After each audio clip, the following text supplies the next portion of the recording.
This paper slide video is over the book and life of Nabil Qureshi. The book I read was Seeking Allah, Finding Jesus. Now Nabil grew up in a strong Islamic family, and he was strong in the faith mainly due to his mother. He always looked up to her and memorized as much of the Quran as he could to make her proud.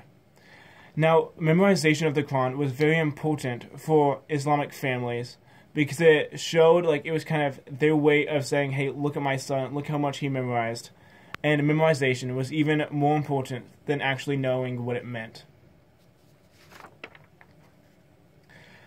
Nabil's father wasn't around much when he was younger because he was in the U.S. Navy.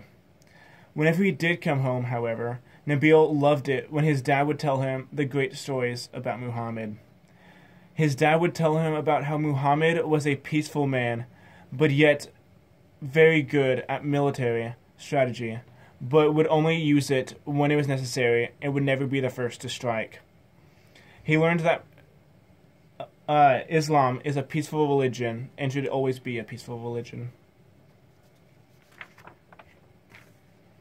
Now, when Nabil went to college, he met one of his best friends, David. Him and David got along very well, but there was one difference. David was a Christian.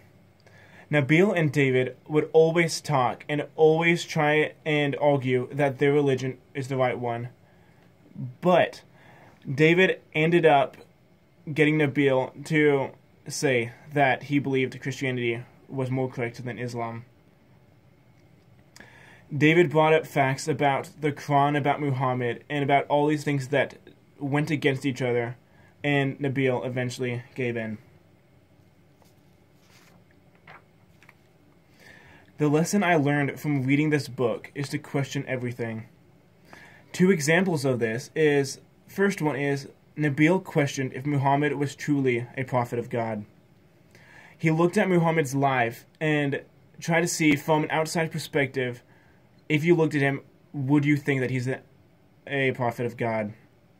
But by looking at him, he found stories about how Muhammad killed innocent, unarmed Jews and even sold women and children into slavery, and concluded that Muhammad was not a prophet of God.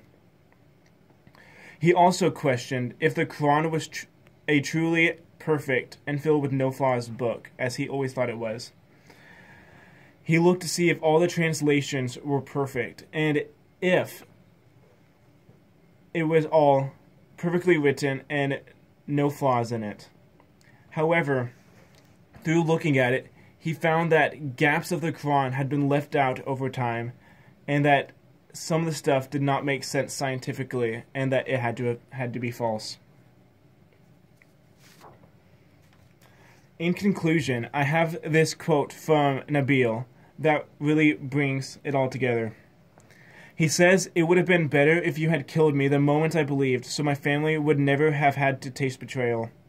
This is far worse for them than my death would have been. At least our love would have lived on."